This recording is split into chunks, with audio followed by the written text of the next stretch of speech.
When the air conditioner operates in cool to mode,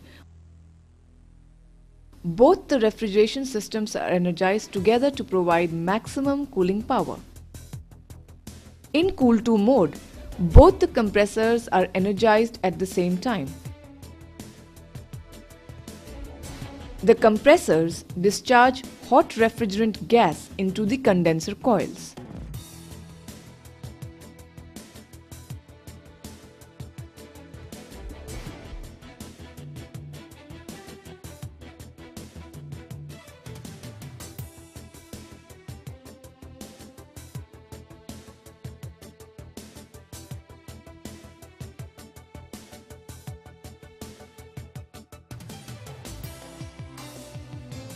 The refrigerant gas in the condenser coils is cooled down with help of two condenser fans.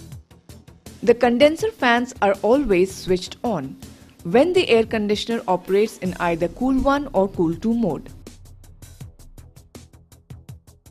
Now, this cooled liquid refrigerant leaving both the condenser coils is discharged into the liquid lines.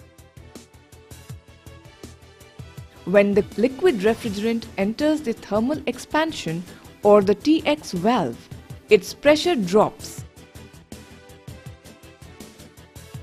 and the refrigerant enters the cooling coil as a cold mix of liquid and vapor. The cooling coil is located in the path of the supply fan, which is energized in all modes of operation. In the cooling coil, the evaporation of the refrigerant causes the air to cool down. As the temperature of the mixed air is cooled down, it can no longer hold the same amount of moisture. Hence, condensation occurs on the cold surfaces of the cooling coil. This condensate water collects in the tray provided under the cooling coil and eventually leaves the air conditioner through the condensate drain pipe. Finally, the refrigeration circuit is closed as the refrigerant leaves the evaporator to enter the suction side of the compressor. Finally, the refrigeration circuit is closed as the refrigerant leaves the evaporator to enter the suction side ports of the compressors.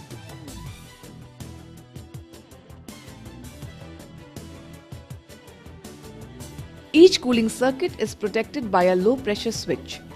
The low pressure switch shuts down the circuit when the refrigerant pressure is too low.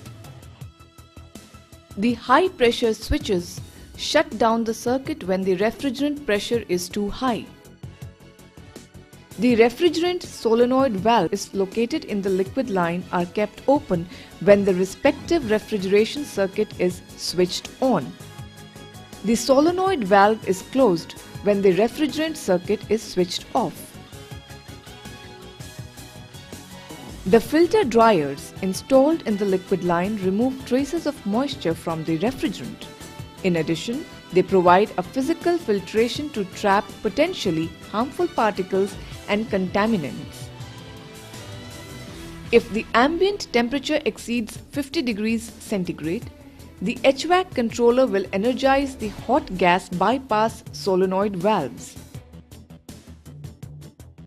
This so-called unloading function reduces the refrigerant discharge pressure and the operating current of the refrigerant compressors in order to ensure a trouble-free operation of the air conditioner at very high ambient temperatures.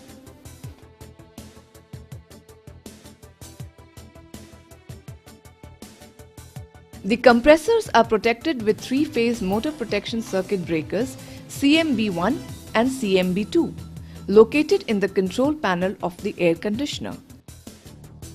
If there is a fault in either circuit, the faulty circuit will be disabled and the remaining circuit will be energized. This means that the cooling power of the air conditioner will reduce by not more than 50% in the case of any cooling circuit defect.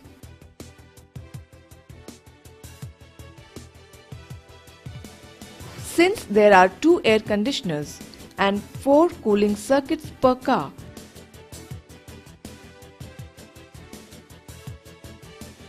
Approximately 75% of the maximum cooling power remains available even if one circuit is completely disabled. The condenser fans are energized whenever the air conditioner operates in cooling mode. The fan motors are protected with motor protection circuit breakers CFB1 and CFB2. If one of the two fans is disabled, the air conditioner continues cooling but with a reduced cooling power. The supply fan is energized in all modes of operation. The supply fan motor is protected with motor protection circuit breakers SFB. If the supply fan is disabled, the air conditioner does no longer provide cooling, heating or fresh air.